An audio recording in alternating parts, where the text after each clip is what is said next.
Hello friends, কেমন আছেন আপনারা সবাই? আশা করি আপনি ভালো আছেন এবং আপনার পরিবারেরও প্রত্যেকে ভালো আছে। আচ্ছা, আপনি পোর্টফোলিওতে যে সমস্ত স্টকগুলো আছে, মানে যেগুলোকে অ্যাড করেছেন, সেই স্টকগুলো কি প্রত্যেক কটা ভালো? মানে ইন ফিউচার ঠিকঠাক রিটার্ন দেবে তো? কোম্পানির কিছু হবে না তো? আচ্ছা, কি দেখে কিনেছিলেন? দাম দেখে কিনেছিলেন নাকি নাম দেখে কিনেছিলেন? So friends, welcome to the series of fundamental analysis, যেখানে আমরা রেশিও অ্যানালিসিস, ইন্ডাস্ট্রি অ্যানালিসিস আর ব্যালেন্স শিট অ্যানালিসিস আরও অনেক ফান্ডামেন্টাল বিষয় নিয়ে আমরা আলোচনা করব, সো দ্যাট কি আপনি উইথ প্র্যাকটিক্যাল অ্যাপ্রোচ আপনি খুব ভালো স্টক, ফান্ডামেন্টালি গুড স্টককে আপনি পিক করতে পারেন এবং সেগুলোতে ইনভেস্ট করে আপনি একটা প্রফিটেবল পোর্টফোলিও আপনি ক্রিয়েট করতে পারেন। তো চলুন দেরি না করে আজকের ভিডিও শুরু করা যাক। Stay tune.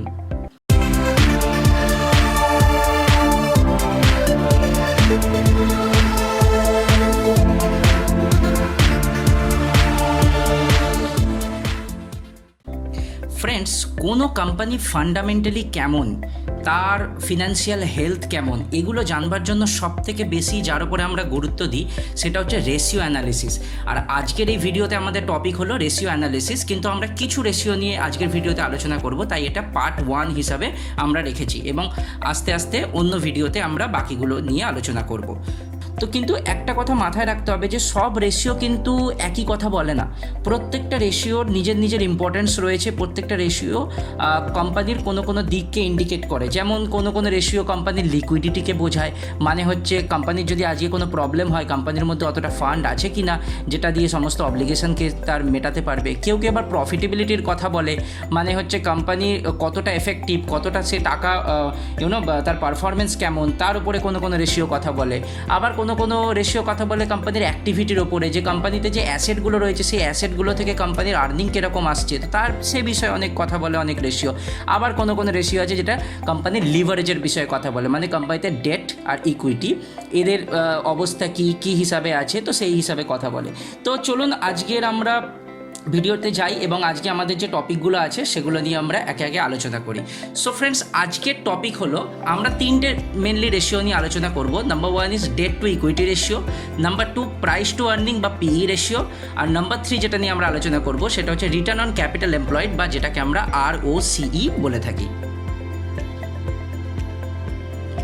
So friends, debt to equity ratio এটা কি?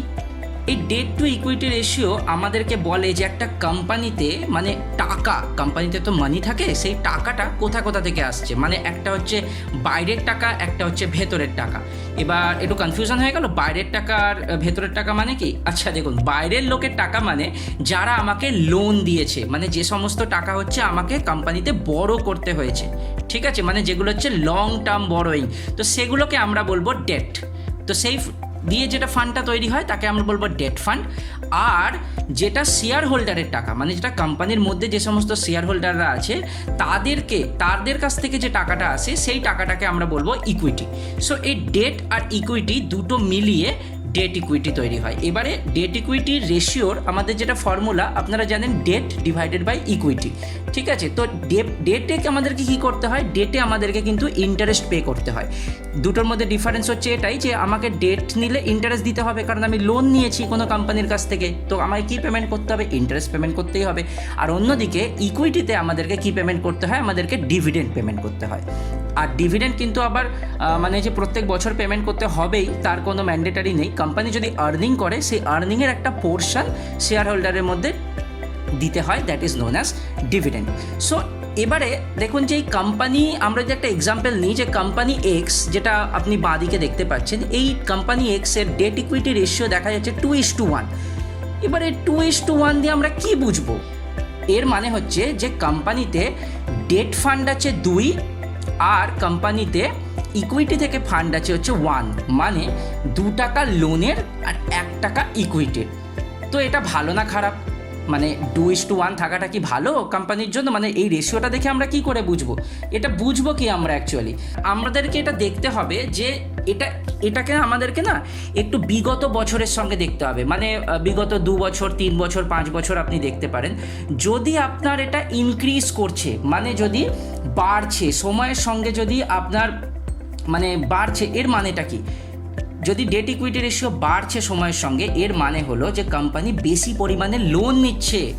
আর বেশি পরিমাণে যদি কোম্পানি লোন নিচ্ছে তার মানে কোম্পানি ইন ফিউচারে তার আরও লোনের দরকার, এবং সেই লোনগুলোকে সে পরিশোধ করতে পারবে কিনা সেটাও কিন্তু একটা চিন্তার বিষয়। তো এটা কিন্তু যদি তার মানে আমরা বলতে পারি যে ডেট ইকুইটি রেশিও যদি বাড়ে তার মানে কোম্পানিটি কিন্তু লোন বেশি পরিমাণে নিচ্ছে, যেটা কিন্তু নেগেটিভ ইম্প্যাক্ট দেয় হচ্ছে সেই কোম্পানির প্রতি। আর অন্যদিকে যদি লো হয় মানে ডেট ইকুইটি রেশিও যদি কমে আস্তে আস্তে যদি নিচের দিকে নামছে, তাহলে সেক্ষেত্রে আমরা কি বুঝবো, সেটাও কিন্তু ফেভারেবল নয়। সেটা ফেভারেবল কেন নয়, দেখুন নিচের দিকে নামছে মানে এটা শিওর যে কোম্পানিতে কিন্তু ইকুইটির পরিমাণ বাড়ছে, কোম্পানি লোন কম নিচ্ছে। তো লোন কম নিচ্ছে ঠিক ভালো কথা, কিন্তু কোম্পানিতে ইকুইটির পরিমাণ বাড়ছে, এবং ইকুইটি পরিমাণ বাড়া মানে ইকুইটি শেয়ার হোল্ডারের যে বেস, সেই বেসটা আস্তে আস্তে কিন্তু কোম্পানি বাড়িয়ে দিচ্ছে। আর তার ফলে কি হচ্ছে, কোম্পানি যে টাকাটা আর্নিং করছে সেই টাকাটা কিন্তু বেশি লোকের মধ্যে ডিভাইড হচ্ছে, মানে একজন ইকুইটি শেয়ার হোল্ডারের পকেটে কম করে টাকা আসছে, মানে তাদের আর্নিং কিন্তু কমে যাচ্ছে।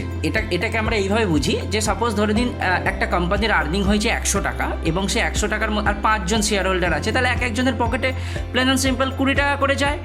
কিন্তু যদি সেখানে শেয়ার হোল্ডার আমার বেড়ে 10 জন হয়ে গেল, তাহলে একজনের পকেটে কত টাকা করে যাবে, মাত্র 10 টাকা করে যাবে। মানে একটা শেয়ার হোল্ডারের আর্নিং কিন্তু আস্তে আস্তে কিন্তু কমে গেল। So as a result of which per person কিন্তু আর্নিং কমে যাচ্ছে। তো প্রত্যেকটা কোম্পানি না এটা এক্সপেক্ট করে যে ধীরে ধীরে সময়ের সঙ্গে সঙ্গে তাদের প্রফিট আস্তে আস্তে বাড়বে। সো কোনো কোম্পানির যদি ডেট ইকুইটি রেশিও ডিক্রিজ হচ্ছে সময়ের সঙ্গে সঙ্গে, তাহলে তারা সেই প্রফিট ইনক্রিজিংয়ের যে লাভটা, সেই লাভটা কিন্তু তারা তুলতে পারছে না। একটা কথা মাথায় রাখবেন যে ডেট কিন্তু সস্তা, ঠিক আছে, ডেট সস্তা আসে, কিন্তু ইকুইটি কিন্তু অনেক মানে মেহেঙ্গা, মানে অনেক দামি, ঠিক আছে। ইকুইটিকে কোনো কোম্পানি অতটা ডাইলিউট করতে চায় না, ডেট থেকেই টাকা মোটামুটি তুলে নেয়। তো সেই জন্য ডেট ইকুইটি লো মানে ইকুইটি বাড়ছে, সো লোটাও কিন্তু ভালো নয়। তাহলে কি ভালো হওয়া উচিত, দেখুন এক্ষেত্রে আমি কোনো পার্টিকুলার ফিগার আপনাদেরকে দেবো না, তবে আইডিয়াল ডেট ইকুইটি রেশিও হওয়া উচিত 1 বা 1-এর আশপাশ, মোটামুটি 1 বা 1.5 বা 1.7 ইজ গুড। মানে কিন্তু এটা কিন্তু কনস্ট্যান্টলি মানে বিগত 3 বছর কি 5 বছরে আপনাকে দেখতে হবে, মোটামুটি 1 থেকে 1.7-এর মধ্যে কোম্পানি মানে ডেট ইকুইটি রেশিও যদি ট্রাভেল করে, তার মানে সেই কোম্পানিটা ঠিকঠাক আছে। তো আপনারা সেই কোম্পানিকে চুজ করতে পারেন ডেট ইকুইটি রেশিও হিসাবে। তো আপনারা আশা করি বুঝতে পেরেছেন যে ডেট আর ইকুইটি কী, এবং কিভাবে ডেট ইকুইটি রেশিও থেকে আমরা একটা স্টককে পিক করব। সো কীভাবে আমরা চেক করবো ডেট ইকুইটি রেশিও, দেখুন চেক করার জন্য প্লেন অ্যান্ড সিম্পল আপনি যাবেন হচ্ছে মানি কন্ট্রোল অ্যাপে। মানি কন্ট্রোল অ্যাপে যাবার পরে ওপরে দেখুন, ওপরে যে এই যে এখানে আমার মাউসটা দেখুন, এই যে সার্চ বাটনটা রয়েছে, সার্চ বাটনের মধ্যে আপনি ক্লিক করবেন যে কোম্পানিকে আপনি সার্চ করতে চাইছেন, মানে যার ডেট ইকুইটি রেশিও আপনি দেখতে চাইছেন তাকে আপনি ক্লিক করবেন। আর তারপরে ফিনান্সিয়াল, এই যে ফিনান্সিয়াল আছে এইখানে আপনি ন্যাভিগেট করবেন, মানে এই বারটা রাইট আর লেফটে যায়, তো এখান থেকে আপনারা রাইটে সরিয়ে ফিনান্সিয়ালে আপনারা ক্লিক করবেন। যেই আপনারা ক্লিক করবেন তখনই আপনারা দেখবেন যে নিচে ফিনান্সিয়াল রেশিওর একটা অপশান পাবেন, এবং তখনই কিন্তু আপনি লিভারেজ রেশিওর মধ্যে যখনই আসবেন, এই যে আমি ব্লু মার্ক করে দিয়েছি দেখুন ডেট ইকুইটি রেশিও দেখা যাচ্ছে। তো আদানি পোর্টের ডেট ইকুইটি রেশিও 1.11, আর গত বছরে মার্চেও ছিল কিন্তু 1.11, তার মানে দেখুন এটা কনস্ট্যান্ট আছে। তো ডেট ইকুইটি রেশিও হিসাবে যদি আদানি পোর্টকে আমি পিক করি, so this is a good company. তো এইভাবে আপনারা বুঝবেন, এবং এইভাবে আপনারা ডেট ইকুইটি রেশিও হিসাবে কোম্পানিকে চুজ করবেন। তো শুধু ডেট ইকুইটি রেশিও না, নেক্সট যে রেশিওটা নিয়ে আমরা আলোচনা করব সেই রেশিওটার নাম হচ্ছে পিই রেশিও, বা আমরা যেটাকে বলে থাকি প্রাইস টু আর্নিং রেশিও। দেখুন এক্ষেত্রে কিন্তু দুখানা ওয়ার্ড আপনার কাছে এলো, তাই না? তো এই price to earning ratio actually কী কথা বলে? প্রাইস টু আর্নিং রেশিও আপনাদেরকে বলে যে আপনার যে স্টক, আপনার যে শেয়ার মার্কেটে যেটা বিক্রি হচ্ছে, যেটা ট্রেডিং হচ্ছে, সেটা সস্তা নাকি দামি, ঠিক আছে? চলুন আরও সিম্পলিফাই করি পুরো ব্যাপারটাকে। সো এর ফর্মুলা কি? এর ফর্মুলা হচ্ছে market price divided by earning per share. তো এবার মার্কেট প্রাইস মানে কি? মার্কেট প্রাইস মানে plain and simple last traded price, মানে যেটা এলটিপি যেটাকে আমরা বলি, মানে যেটাতে আপনার শেয়ারটা ট্রেড হচ্ছে এই মোমেন্টে। So that is known as market price. এবার চলে আসি আমরা EPS. So earning per share বা ইপিএস, এটার মানে কি? এটার মানে হচ্ছে কোম্পানি কতটা আর্নিং করে দিচ্ছে এক একজন শেয়ার হোল্ডারকে পার শেয়ার পিছু। ভালো করে বুঝুন, মানে এক একটা কোম্পানি এক একটা স্টক থেকে আর্নিং কত করছে। সো দ্যাট ডিনোটস ইপিএস, যে আর্নিং পার শেয়ার। সো এটা আমরা বের করি কিভাবে, ইকুইটি শেয়ার হোল্ডারদের জন্য আমরা এটাকে বার করে থাকি। সো আমি অ্যাজিউম করছি যে আপনারা ইকুইটি শেয়ার হোল্ডার আর প্রেফ শেয়ার হোল্ডার কাকে বলে আপনারা জানেন, তো তাও আমি একবার বলে দিচ্ছি যে ইকুইটি শেয়ার হোল্ডাররা তারা হচ্ছে কিন্তু অ্যাকচুয়াল ওনার্স কোম্পানির, ঠিক আছে। আর প্রেফারেন্স শেয়ার হোল্ডাররা হচ্ছে যাদের কাছে ফিক্সড রিটার্ন যায়। আমি এর ডিটেলে বেশি ঢুকলাম না, পরবর্তী সময় যদি সময় পাই আমরা আলোচনা করব। সো প্রেফারেন্স শেয়ার হোল্ডারকে কিন্তু কোম্পানিকে প্রত্যেক বছর একটা ফিক্সড একটা রিটার্ন কিন্তু প্রোভাইড করতে হয় ইন ফর্ম অফ ডিভিডেন্ড অবশ্যই, কিন্তু ইকুইটি শেয়ার হোল্ডারকে কিন্তু কোম্পানিকে প্রত্যেক বছর যে ডিভিডেন্ড দিতে হবে তা কিন্তু নয়। কোম্পানি যদি প্রফিট আর্নিং করে সেই প্রফিটের একটা percentage company as a dividend equity share হোল্ডারের কাছে দিতে পারে। সো এটার এক্সাম্পল নিয়ে নিই আমরা একটা, যে ইপিএস আমরা কীভাবে বার করব। ফর্মুলা যেটা হচ্ছে net income divided by number of share. Net income মানে হচ্ছে কোম্পানি যতটা আর্ন করলো, ঠিক আছে। তো কোম্পানি কতটা আর্ন করলো, কোম্পানি এক্ষেত্রে আমরা একটা এক্সাম্পল নিয়ে নিলাম যে ধরে নিন 1 লাখ টাকা আর্ন করেছে আর 10,000 খানা শেয়ার কোম্পানির কাছে আছে, তো কত বেরোলো আমাদের 10 টাকা। সো আর্নিং পার শেয়ার হচ্ছে 10 টাকা। আর্নিং পার শেয়ার মানে হচ্ছে এক একটা শেয়ারে কত টাকা করে আসছে। সো আমরা যদি এই এক্সাম্পলকে এবারে আমরা পি রেশিওর এক্সাম্পলে নিয়ে যাই, তাহলে দেখুন যে এক্ষেত্রে কি 15/10। তো এই 15/10 আমাদেরকে কি বোঝাচ্ছে? 15/10 আমাদেরকে এটা বোঝাচ্ছে যে কোম্পানির এক একটা শেয়ার থেকে আর্নিং করে দিচ্ছে কাদেরকে, ইকুইটি শেয়ার হোল্ডারকে আর্নিং করে দিচ্ছে। কত টাকা আর্নিং করিয়ে দিচ্ছে? 10 টাকা আর্নিং করিয়ে দিচ্ছে, কিন্তু সেই কোম্পানির আজকে মার্কেটের প্রাইস কত চলছে? 15 টাকা। তো আপনি আমাকে বলবেন যে আমি আর্নিং করছে শেয়ার হোল্ডাররা 10 টাকা আর কোম্পানি চার্জ করছে 15 টাকা। মানে সোজা কথা, ইকুইটি শেয়ার হোল্ডারের পকেটে কোম্পানি ঢোকাচ্ছে 10 টাকা আর ইনভেস্টারের পকেট থেকে কোম্পানি বের করে নিচ্ছে 15 টাকা। সো এর থেকে আমরা কি বুঝতে পারি? হায়ার যদি হয় তার মানে কি আপনার স্টক ওভার ভ্যালুড, মানে সেই কোম্পানির স্টকটা মার্কেট রেটের থেকে বেশি চলছে, মানে যত টাকা একজন শেয়ার হোল্ডার আর্ন করছে তার থেকে বেশি পরিমাণে তার দাম চলছে মার্কেটে। সো কি করা উচিত আপনি আমাকে বলুন তো। আপনি আর অন্যদিকে লোয়ার মানে হচ্ছে আন্ডার ভ্যালুড। মানে সোজা কথা, যদি এটাই উল্টে যেত, মানে যদি 10/15 থাকতো, তাহলে কি হতো যে 15 টাকা কোম্পানি আর্ন করিয়ে দিচ্ছে শেয়ার হোল্ডারদের, কিন্তু তার পরিবর্তে টাকা নিচ্ছে 10 টাকা। তো আপনি বলবেন যে লোয়ারটাই ভালো, কারণ লোয়ারটাই হচ্ছে বেশি লুক্রেটিভ, যে আমি পয়সা পাচ্ছি 15 টাকা, আমি আর্নিং করতে পারছি আর আমাকে পকেট থেকে খরচা করতে হচ্ছে মাত্র 10 টাকা, তাই না? কিন্তু অ্যাকচুয়ালি এর উল্টোটা হয়। এর উল্টোটা এই জন্য হয় যে দেখুন, পি যদি হাই হয়, তার মানে কেন এখনো পর্যন্ত শেয়ার হোল্ডাররা সেই স্টকটাকে কিনতে রাজি আছে? কারণ সেই কোম্পানির গুডউইল ভালো, কোম্পানির পাস্ট পারফরমেন্স ভালো আর কোম্পানির রেপুটেশন ভালো। তাই জন্য কিন্তু শেয়ার প্রাইস তার আর্নিংয়ের থেকেও কিন্তু ওপরে। তাই দামি শেয়ার হওয়া সত্ত্বেও কাস্টমাররা কিনতে চায়, ইনভেস্টাররা কিনতে চায়। কেন? তাদের এক্সপেকটেশন হলো যে ফিউচারে কোম্পানিটা আরও ভালো করবে। ওই যে গুজরাটি ভাষায় একটা কথা আছে না, আপনারা শুনে থাকবেন, যে ভাও ভগবান ছে, মানে প্রাইস ইজ গড।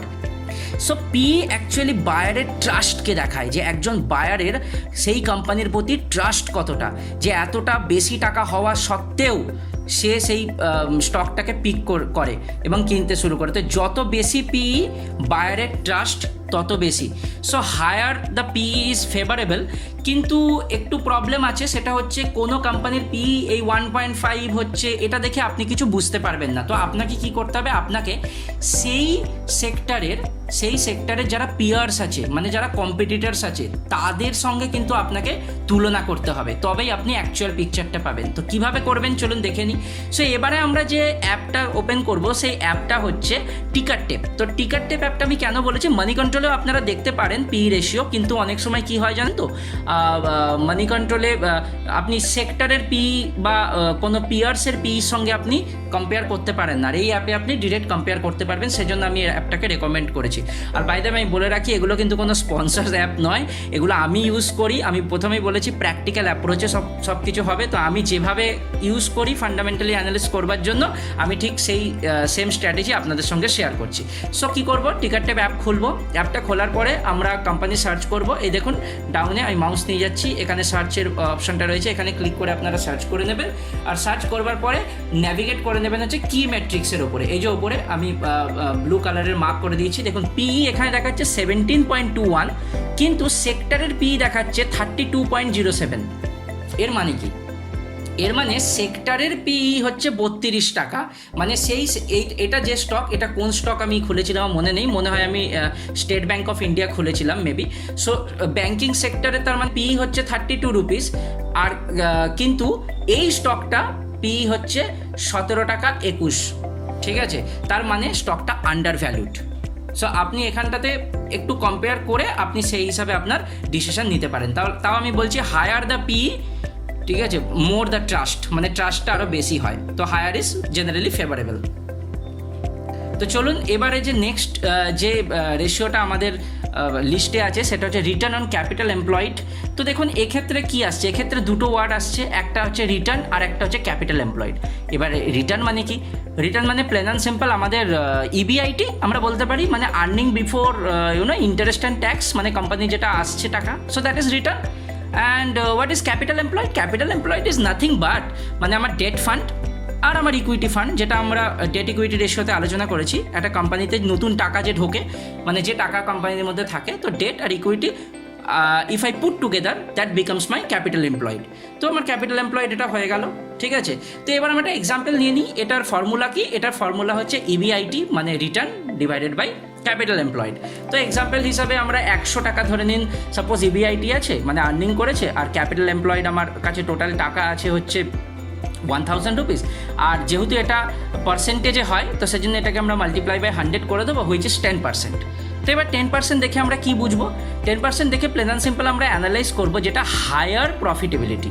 মানে যদি যে মানে এটাকে আপনাকে কিন্তু তুলনা করতে হবে অন্য কোনো পিআর কোম্পানির সঙ্গে। তো কোনো কোম্পানির ধরে নিন একটা এক্স কোম্পানির ROCE বেরোচ্ছে 10% আর ওয়াই কোম্পানির ROCE বেরোচ্ছে 15%। So obviously company Y is better than company X, কারণ তার ROCE হাই।